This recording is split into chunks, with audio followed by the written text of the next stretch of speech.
Coming up, Valdosta shows its appreciation for fallen veterans. And citizens get their hearts racing while honoring military personnel. We'll have these stories and more. Your News Valdosta starts now.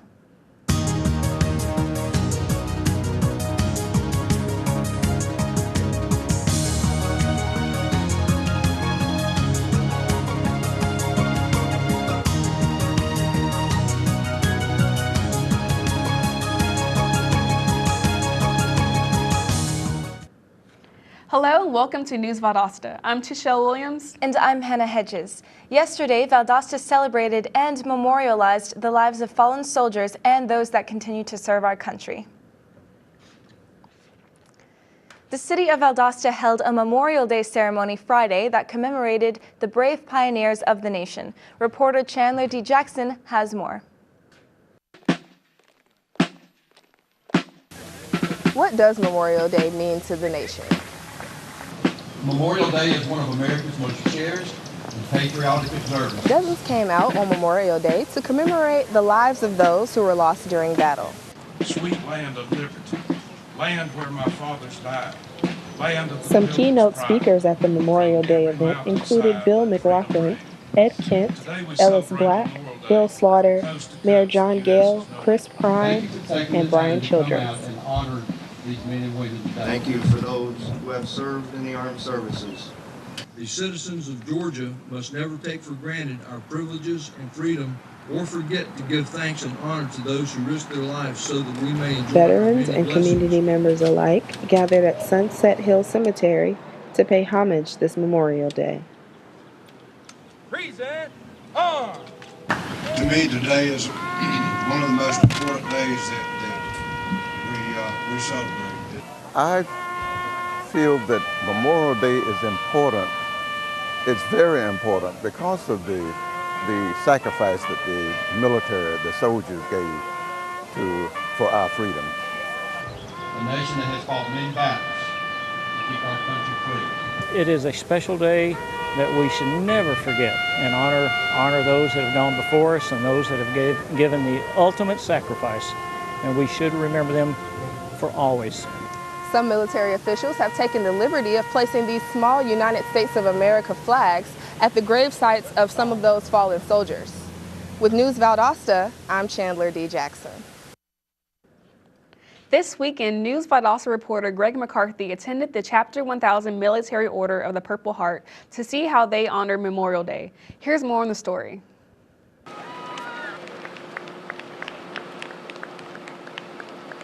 On Saturday, the Chapter 1000 Military Order of the Purple Heart held a memorial 5K run, where current and retired veterans, military family members, and children participated in the races. And each participant received a medal and the same outcome.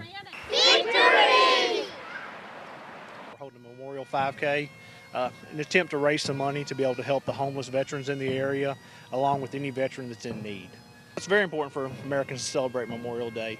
It's the day that we need to remember those who fought and died for this country, because without them we wouldn't have the freedoms that we have every day. Chapter 1000 is actually made up of all combat wounded veterans. They have a lot of different programs going on, one of which is these care packages here. We call it Operation Leave No Man Behind.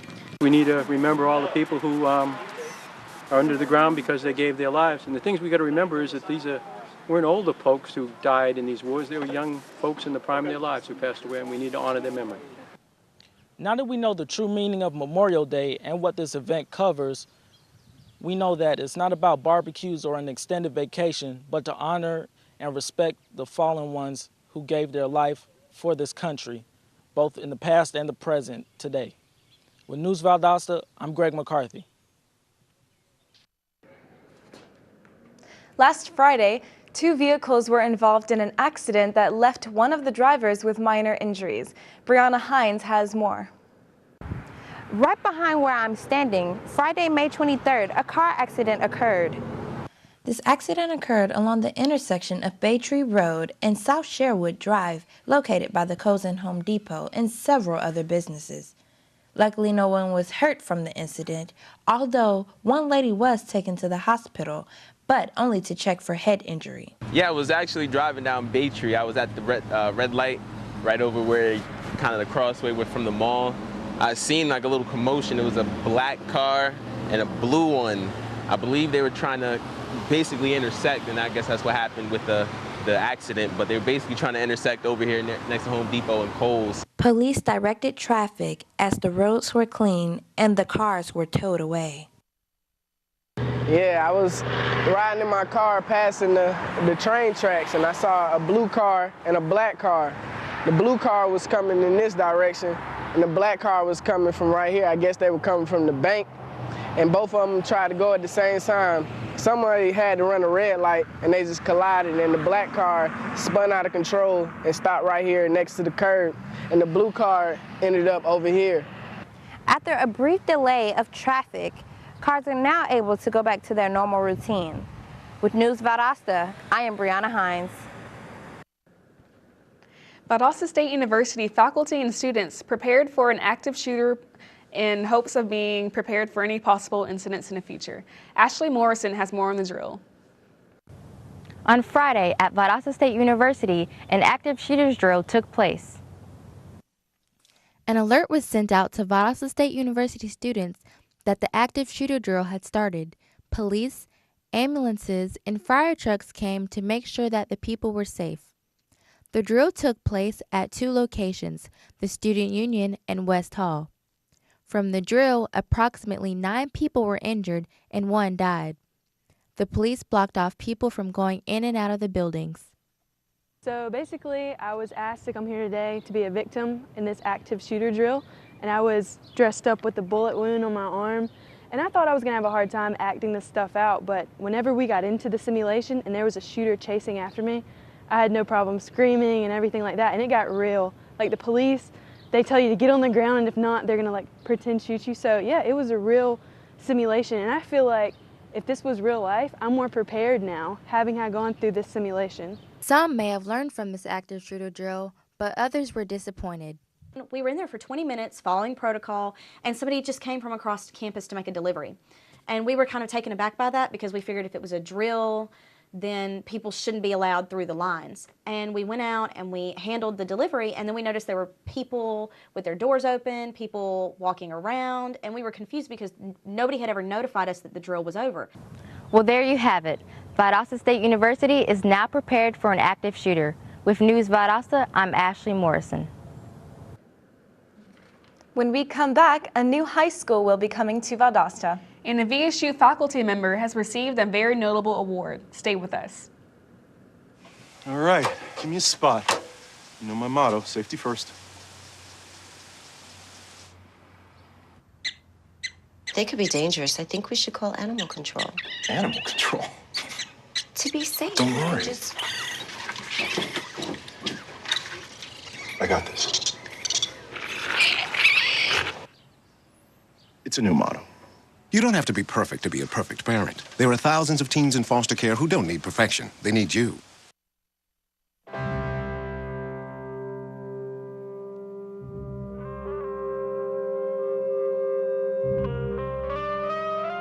$7,000 high school students drop out every school day. That's a line of desks more than 4 miles long. We can keep students in school. Visit boostup.org and take the first step. Welcome back to News Valdosta. Dr. James Archibald of VSU is the recipient of this year's National Contribution to Student Affairs Through Teaching Award. According to Archibald, 17 of his students wrote letters on his behalf to the selection panel explaining how he has enhanced the student affairs profession. Archibald has held numerous leadership positions within the student affairs field, and he's also responsible for helping graduates land jobs after college. Archibald will represent Georgia for the 2015 Robert H. Schaefer Outstanding Faculty Member Award. The winner will be announced next January. Architects Altman and Barrett recently sat down with the Valdosta Board of Education to further discuss plans for the new Valdosta High School. The property, which is a total of 185 acres and 425,000 square feet, was purchased 2 years ago. Construction is projected to begin January 2016 and will be completed August 2018. The school is to resemble a college with a food court-like cafeteria and a fine arts facility. The cost of the project is expected to be around $83 million, but the final cost won't be known until a construction manager is chosen. E-cigarettes have been under the radar and skirting regulations that conventional cigarettes must follow. But this could soon change. Researchers in the School of Public Health at Valdosta State University will receive $19 million over 5 years to explore the marketing of tobacco and nicotine products. The research will help define future regulations that may soon be enforced by the FDA and National Institute of Health. This is the largest grant in the university's history and will be used to establish one of 14 tobacco centers of regulatory science. Saving the lives of students trying to walk to and from school has been the job of Deborah Sims for 10 years. For her hard work and dedication to this position, Sims has been named Crossing Guard of the Year by Valdosta Police Department Commander Eugene Bell.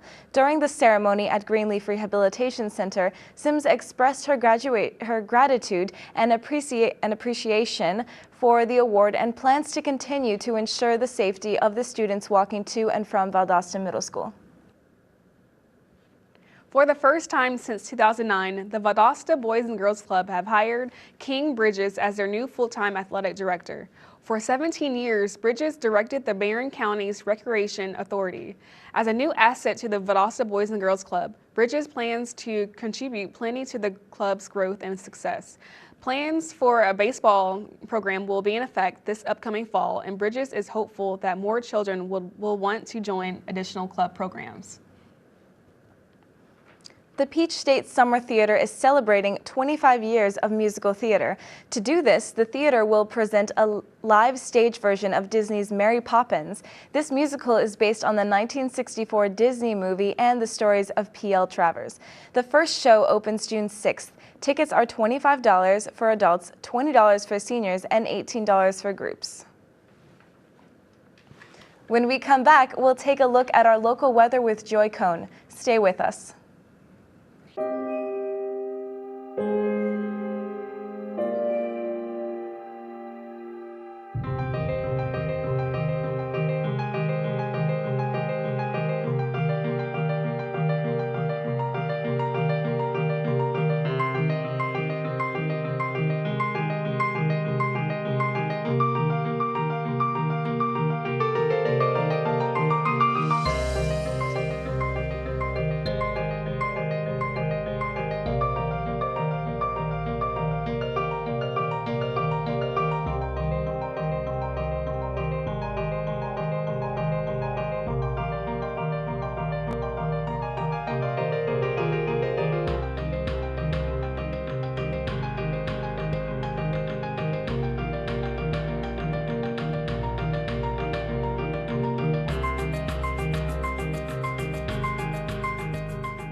I got my MBA online at VSU.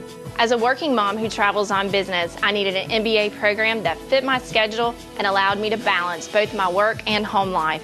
VSU's Web MBA was perfect. I was able to spend time with my family in the evenings and then complete my assignments. My MBA is one of my greatest accomplishments. It was hard work, but I would do it again in a heartbeat. Don't wait. Start your MBA today. Welcome back to News Valdosta. We had a beautiful Memorial Day weekend, but it was hot. So let's turn to weather anchor Joy Cohn to see if we're going to get a break from this heat. Joy, what's the weather looking like? Thanks, Hannah. I hope everyone enjoyed the sunny weather this holiday weekend. This week is definitely not starting off like last week. Today's high will be 90 degrees and partly cloudy. There's a 40% chance of rain and scattered thunderstorms this afternoon, so be sure to travel with your umbrella or rain jacket. Tonight we may have thunderstorms with a 30% chance of rain. The temperature is expected to drop to 70 degrees, not the ideal weather for outings. So grab your favorite blanket, hop on the couch, and catch up on some of your favorite shows. Tomorrow, the high is 91 degrees with a 50% chance of rain. So prepare for another wet day. The low will be 69 degrees with a 40% chance of rain tomorrow night. The UV index is 9, which is still pretty high on the 12-point scale, so you probably still need to take precautions to protect your skin.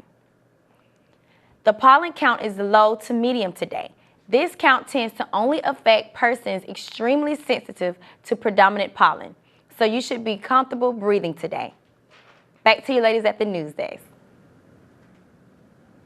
Thanks, Joy. Up next, Ashley Mooneyhan will update us on the Lady Blazers softball team. Don't go away.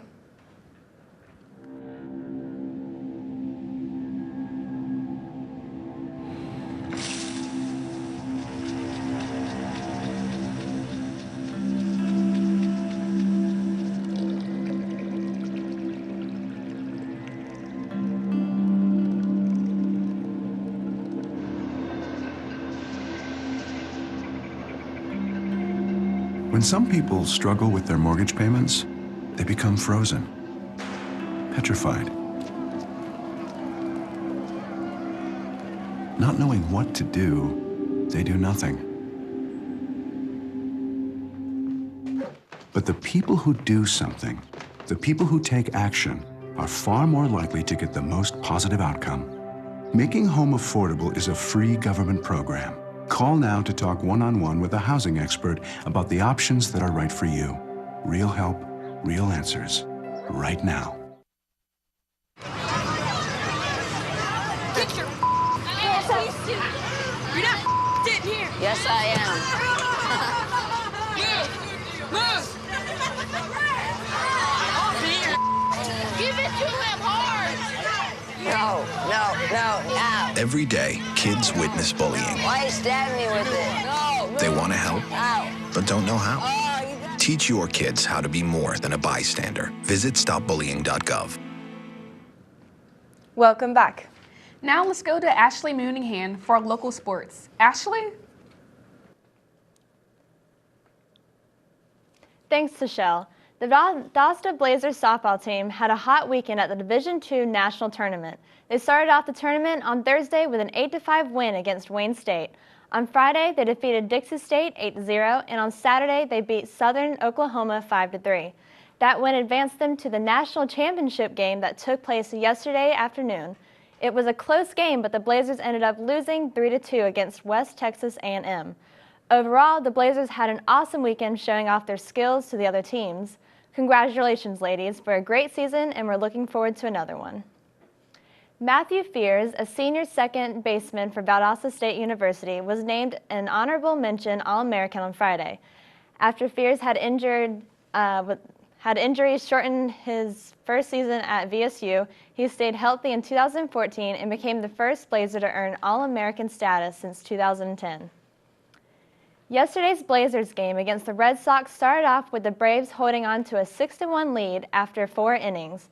The game made a quick turnaround when the Braves blew a 5-run lead and watched the Red Sox take over the game with an 8-6 win. This game snapped the Red Sox 10-game losing streak. The VSU club rugby team will be seeking a championship win this weekend as they play in the National Championship Small College Rugby Organization's Sevens National Tournament in Philadelphia. The club has only been around since 2010, and although they have had much success, they have yet to reach the same amount of recognition as other sports at Valdosta State University. So maybe a good outcome from this tournament will help with that. The VSU club rugby team will open up the national tournament this Saturday at 9:10 a.m. against Richmond. Adam Scott just celebrated his first week as the #1 golfer in the world by winning the Crown Plaza Invitational in Texas on Sunday. Although Scott was under the pressure of living up to the title as #1, that didn't stop Scott from taking the lead over Jason Duffner at the playoff game when he made a 7-foot birdie putt on the 3rd hole. The NCAA Division I baseball tournament is coming to Tallahassee. Regional sites for the baseball tournament was announced, and amongst the 16 locations chosen, Florida State University was named as one of the host institutions. This honor allows Awards host teams a spot in the 64-team championship field. The 16 regionals are scheduled from May 30th to June 2nd. That's all for your sports. Back to you ladies at the news desk. Thanks, Ashley. When we come back, the Valdosta Lowndes County Library is giving people a chance to have fun while staying cool from the blazing sun. And a new rule on school vaccines is in effect. Stay with us.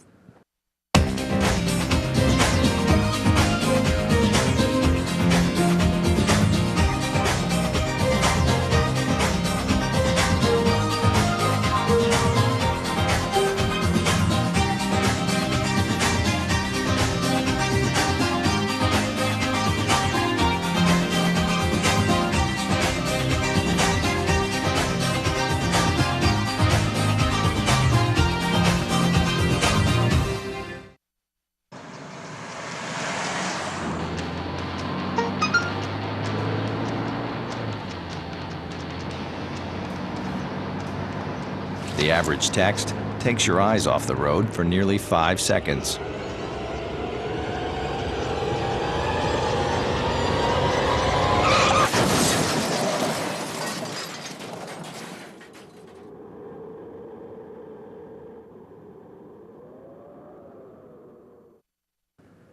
Welcome back to News Valdosta.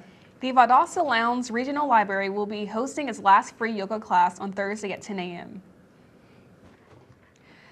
Adults and teens are encouraged to attend. If you do plan on attending, make sure to bring your own mat. Sign-up sheets are located at the reference and circulation desk in the library. For more information on this free event, contact the Valdosta Lowndes Regional Library. A new rule by the Georgia Department of Public Health is requiring students to provide proof of vaccination. Students born on or after January 1st, 2012, entering or transferring into 7th grade will need to have proof of vaccination for whooping cough, Tdap, and MCV4. This will also apply to any new entrants into 8th grade through 12th grades. The law affects all public and private schools in Georgia. More information on the recommended vaccines for students can be found on the website for the Federal Centers for Disease Control. What do you do when you can't make a phone call to 911? Well, you may soon be able to text in your emergency. Sprint, Verizon Wireless, T-Mobile, and AT&T are all providing text to 911 services to local governments that want it. Paulding County is the only area in Georgia to use this service so far. Well, thanks for watching. I'm Tichelle Williams. And I'm Hannah Hedges. We'll see you again tomorrow.